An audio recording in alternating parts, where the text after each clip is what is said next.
What's up, guys? Sand7 here, and well, this is the base that I'm putting in for the contest for our guild and friends, and I gotta say, I've absolutely loved it so far. I did spend a lot of time doing a lot of different testing and a lot of different type of makeups, but what I ended up with is a modded version of the death box on one side, and well, the other side, a little different. But what I'm looking at here is, well, where do I need to boost up in might? Because I'm about to power level my might, and well, the worst things, if it is a problem rating, I can consume those heroes, and it's also the most efficient way to consume the heroes for experience is to level them up to 40 and get them up one extra star, and when you consume them, you're going to get more experience. So I'm just going through right here and just showing you that, well, there's a whole bunch of level 1 legendaries in the towers, and only one garrison really going, and basically what I'm doing is E.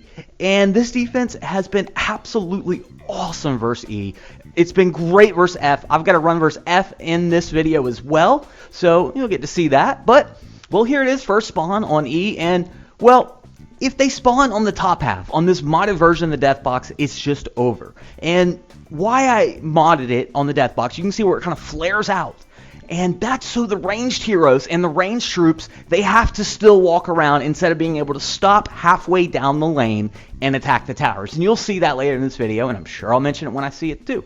Alright, from there, well, they're going to take out all the buildings here, and that's good because it's slow for me. It takes a long time to go through, and I prefer to just go ahead and get into the action and go ahead and deal with my heroes. Alright, you can see right here, now they're coming down, and what you're going to see is they're going to have to walk all the way around to try to get to that tower, and by the time they get there, they're basically dead most of the time. The only damage being done on the towers are versus flyers, which not until, I would say, H, do the flyers really become a problem where you have to have decoy buildings. Ways lower than that, I have found that it is preferable to not have as many buildings in the middle to protect. As long as you have your 4 towers doing most of the tanking on the outside, you can see right here we got a right side spawn, and the reason I push the defense all the way against the outside right there is to make them walk all the way around. And you'll see on this, with this one right here, the ranged heroes, pay attention to those centaurs right there, and you can see they have to walk all the way around to where all 5 of my heroes are going to have aggro on them because it's within range. That's why I like to flare the side out. And if I have some more walls, which I will soon with the Town Hall upgrade, I'm going to expand that bottom part a little bit, and I think it's going to make it a lot better. Alright, well, you can see right here, they're going to be spawning up on that top side again, which is where I want them spawning. That is why this base has been pushed all the way to the side. It's to increase the percentage that the spawns are going to be on the top half. A spawn on the bottom half is not bad. I can deal with a couple of them on the bottom half because they still have to walk all the way around the walls and come all the way in. But you'll see a spawn on the bottom half in the run against F and not too long from now. So you can see right there, well, take care of E3, no problems whatsoever. My heroes aren't that high of a level. I'm also using the level 80 Thunder God versus the level 100 Thunder God because really what I'm going for here is as much experience as I can possibly get. And, well, you can see that their sprinting heroes generally die first. That's going to be Ninja or it's going to be Assassin, depending upon if I'm doing Wave E or Wave F. F is the big step up because you deal with legendaries. So E is really the one that I'm wanting to do with limited garrisons to no garrisons. You can see right here, this is basically a limited garrisons. And a spawn right there, while it is problematic, it's not going to kill me. Alright, you can see Wave E5 is going to spawn right here, and let's see what we can do against this Dino, because that Dino can be a pain, and it looks like Druid's taking aggro a little early. Come on, Druid. Come on. Alright, Spirit Mage is proccing. Looks like we're good. Oh, now see when the tower goes, my heroes are going to start going because they're picking up the aggro, and I'm dropping heroes left and right, but it's close. Alright, it's Snowzilla still. Oh, it's the baby versus the Dino. Who's going to win? Oh, yeah. Oh, no. Oh, but my towers. Yeah, baby.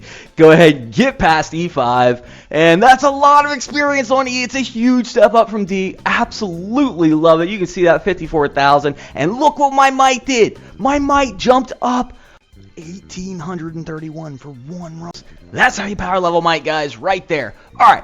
Well, next, this is going to be Wave F. I'm going to show you the heroes that I'm going to be running with it. And you can see, well, some of them low level, and I do throw in that TG that is level 100 versus the 80 because I'm going full force. Got the towers pretty much all at 2 for the green and the purple. We've got one of them at 1, and he's going to be up to 2 as soon as it's over, only 2 levels away. And, well, before I do that, I want to talk about the new guild, because this account has moved to the White Knight Smurf Guild. Well, my main is in my guild, Niggy and Friends, but Hirsch has a network of guilds, and I gotta say, they are absolutely awesome. I've had so much fun, and, well, in this one, mention donate, because yeah, it is time for me to donate. I definitely need to donate on both accounts, so I'm just going to go ahead and drop everything I got into this guild for now, because it's going to be a race to soldier on both accounts, because I do want to get that soldier, and I got to say, having a good base for Here Be Monsters is going to be the ticket there for me. Alright, we'll just go through and show you a few members. Well, of course, this is Hirsch, and this is his Smurf account, because, well, it's a Smurf guild, and going to go through a few more of them because there are so many great members, and they have a couple leaders,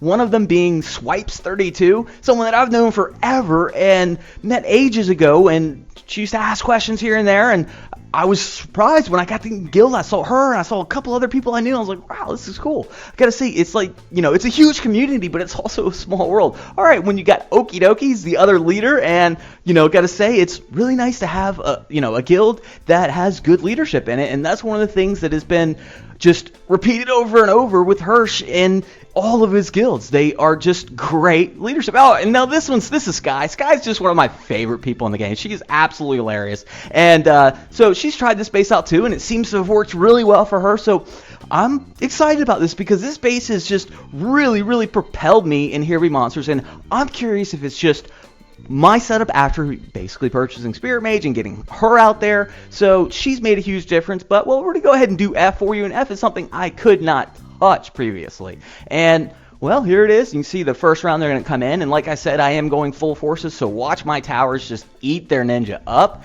And, that's one of the things about getting those purples leveled up as well as the greens, because the greens make sure they target ninja and only ninja or whoever the legendary is that they first see. And you can see that he even got a heal from druid, but 2 towers pegging away on him. Well, bye-bye ninja. And from there, the mecha men are going to come in low, and really all that's going to do is just give my guys time to, well, get their energy up so we can just have a proc fest, and there goes Spirit Mage procking away over on those troops on the right side, and Druid's just going to hang with those troops there for a little bit, and, well, we got a champ he's not going to make it because of the towers, and the Paladin, I love this defense on the top half, because if you come in with a spot on the top half, you're just not making it, and you can see I'm using Guardians, because really what the Guardians are there for is absorption. Now, with that many troops right there, those Guardians are going to go, and they're going to go quick. Now, they are only level 2 Guardians, so they don't have a lot of health, but, they're doing their job, because you can see how long it held them up, and, well, they're walking all the way around. Druid's not even going to make it there, and you see these ranged heroes. They would be able to stop normally in that lane before my Thunder God would have the range to go out and take aggro versus them.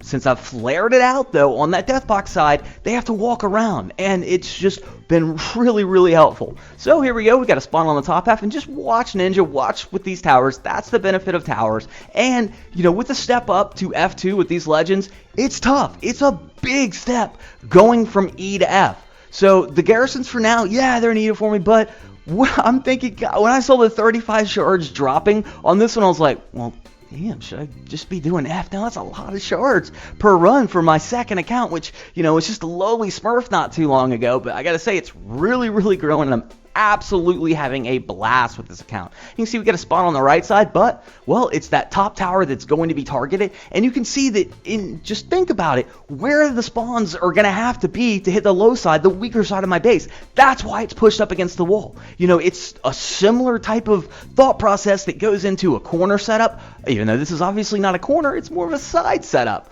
So I've basically turned it into, a 50-50 spawn chance of hitting the side I want to closer to a 75% spawn chance, maybe even a little higher. But here you can see, well, this is a bad spawn. And those ranged heroes being able to target my tower, I do not like. I've played with bringing the towers back one, but really what I need are a couple extra pieces of wall so I can expand that side by 1, and those ranged heroes cannot hit there. It would make that side so much stronger, but I do need a Town Hall level up. I spent so much time testing and getting everything else on the top side so they don't break the walls, because, it's a lot of tweaking here and there, and it's getting there, but I can tell you there are improvements that can be made. Now, this is a level 15 Town Hall, so I'm almost to level 16, and I cannot wait to get there to expand that bottom side out, because you can see right down there where Spirit Mage just procced on those centaurs, but they're able to reach that tower, and that's 2 spawns on the bottom side, and that dino comes in there, but now we got all the guys, all the heroes going after the dino, and no, sir.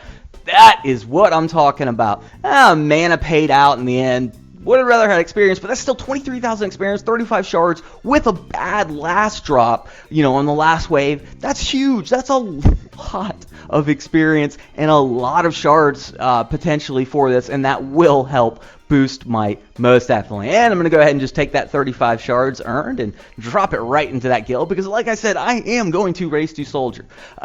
This is a guild that, it is a low, it's only 20 shards a day, so 140 shards a month, which isn't a lot, but, I'm definitely going to be going to soldier. Got to do it. All right, well, here's Sirkan. This is one of my favorite people in all of CC. Been talking to her a lot lately and gave her a shield the other day, and I was like, I'm going to record it. I'm just going to go ahead and throw it on a video. Why not? And you can see right there running the double diamond setup. And, well, I'm going to go ahead and just drop PD in here and the rest of the crew. Frenzy? No, you should not be using Frenzy to simply shield people, but it's fun. And if you look at Magic the way I do and the way Hirsch does, if you haven't checked out Hirsch's new YouTube channel, I highly suggest it. Hirsch is absolutely made for YouTube. So yeah, he also has the same philosophy on Magic and dungeons and raiding. Use it. Why not? Gold is a resource. It's not hard to get if you know what you're doing. So there it is. That's the end of this video right there. And well, I hope you enjoyed it, and maybe you want to try the defense out and see if it works for you, because it really has worked for me. All right, guys. Fan7 out.